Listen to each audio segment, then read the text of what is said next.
राधे राधे दोस्तों, आप सभी का मेरे चैनल व्रत एंड पर्व में स्वागत करती हूँ। दोस्तों, पिछले पर्व में आप सभी ने सुना होगा जो राजा दिलीप गुरु वशिष्ठ के पास गए थे माघ मास की महत्व कथा को सुनने। आज जानते हैं जो उन्होंने क्या सुना था और राजा गुरु वशिष्ठ ने क्या कथा सुनाई थी। तीसरा अध्याय आज का दोस्तों। तब राजा दिलीप कहने लगी कि महाराज, यह पर्वत कितना ऊंचा और कितना लंबा चौड़ा है।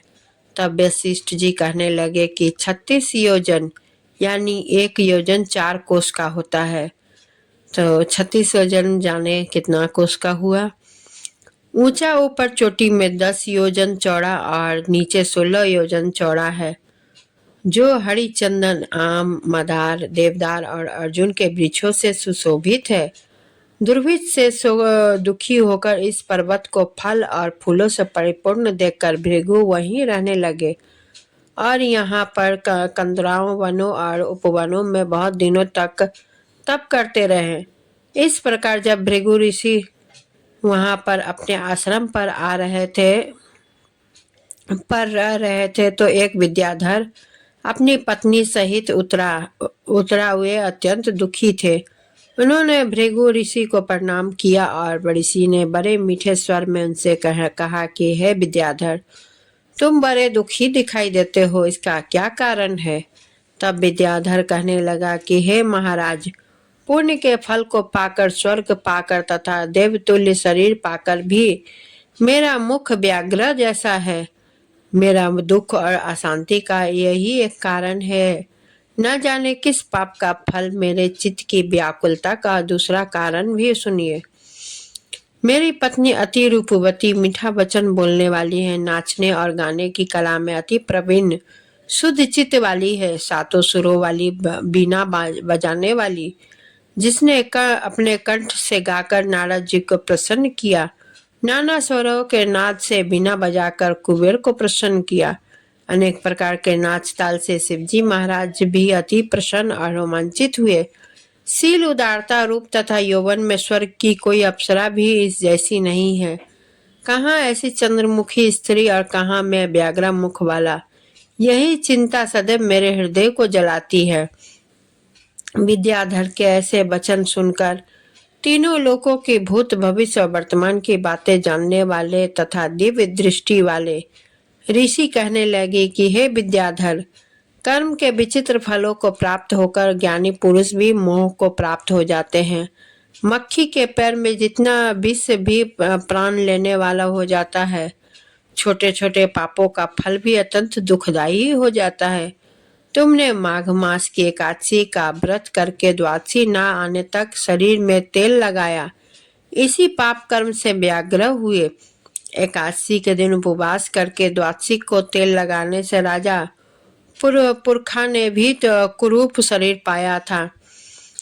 तब वह अपने कुरूप शरीर को देखकर दुखी होकर हिमालय पर्वत पर देव सरोवर के किनारे पर गया।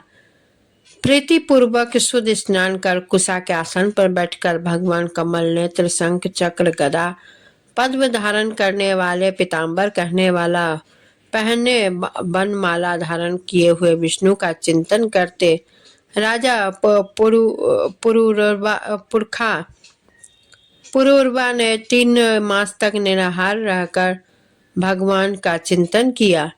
इस प्रकार 7 जन्मों में प्रसन्न होने वाले भगवान राजा के 3 महीने के तप से ही अति प्रसन्न हो गए और माघ की शुक्ल पक्ष की एकादशी को प्रसन्न होकर भगवान ने अपने शंख के जल से राजा को पवित्र किया। भगवान ने उसके तेल लगाने की बात याद दिलाकर सुंदर देवताओं का सा रूप दिया, जिसको देखकर उर्वशी भी उसको चाहने लगी और राजा कृत्य होकर अपनी पुरी को चला गया। भृगु ऋषि कहने लगे, हे विद्याधर, इसलिए तुम क्यों दुखी होते हो। यदि तुम अपना यह राक्षसी रूप छोड़ना चाहते हो तो मेरा कहना मानकर जल्दी ही पापों को नष्ट करने वाली हेमकूट नदी में माघ में स्नान करो और जहाँ पर ऋषि सिद्ध देवता निवास करते हैं, जब मैं इसकी विधि बतलाता हूँ तुम्हारे भाग्य से माघ मास आज से 5वें दिन ही आने वाला है। पौष शुक्ल एकादशी से इस व्रत को आरंभ करो। भूमि पर सोना जितेंद्रिय रहकर दिन में 3 समय स्नान करके महीना भर निराहार रहो। सब भोगों को त्याग कर तीनों समय भगवान विष्णु का पूजन करो।